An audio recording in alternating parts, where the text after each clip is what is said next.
बहूनां जन्मनामन्ते ज्ञानवान् मां प्रपद्यते वासुदेवः सर्वमिति सह महात्मा सुदुर्लभः।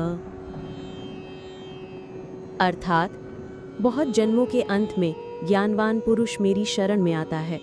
सब कुछ वासुदेव यानी कृष्ण ही है, ऐसा अनुभव करने वाला महात्मा अत्यंत दुर्लभ है। ये श्लोक उस सर्वोच्च ज्ञान की दुर्लभता का वर्णन करता है जिसे एक भक्त प्राप्त करता है। एक लंबी यात्रा। ये सर्वोच्च ज्ञान और शरणागति एक जन्म के प्रयास से नहीं मिलती। ये बहुत जन्मों की आध्यात्मिक साधना, पुण्य कर्म और भक्ति का परिणाम है। व्यक्ति धीरे धीरे जन्म जन्मांतर में शुद्ध होकर इस अवस्था तक पहुंचता है। 2. यात्रा का अंत।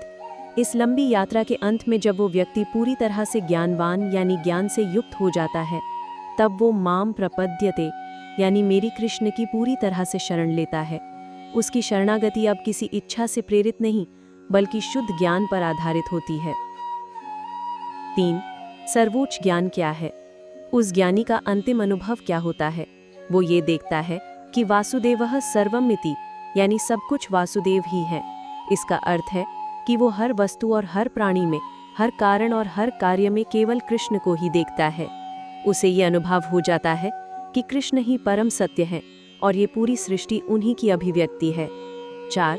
ऐसे व्यक्ति की महिमा। कृष्ण ऐसे व्यक्ति को महात्मा कहते हैं और वे कहते हैं कि ऐसा महात्मा सुदुर्लभः यानी अत्यंत अत्यंत दुर्लभ है। हजारों लाखों आध्यात्मिक साधकों में से कोई एक ही इस सर्वोच्च अवस्था को प्राप्त कर पाता है। श्लोक का सार। आध्यात्मिक यात्रा का शिखर ये अनुभव करना है कि सब कुछ कृष्ण ही है। ये ज्ञान और इस पर आधारित पूर्ण शरणागति अनेक जन्मों की साधना का फल है।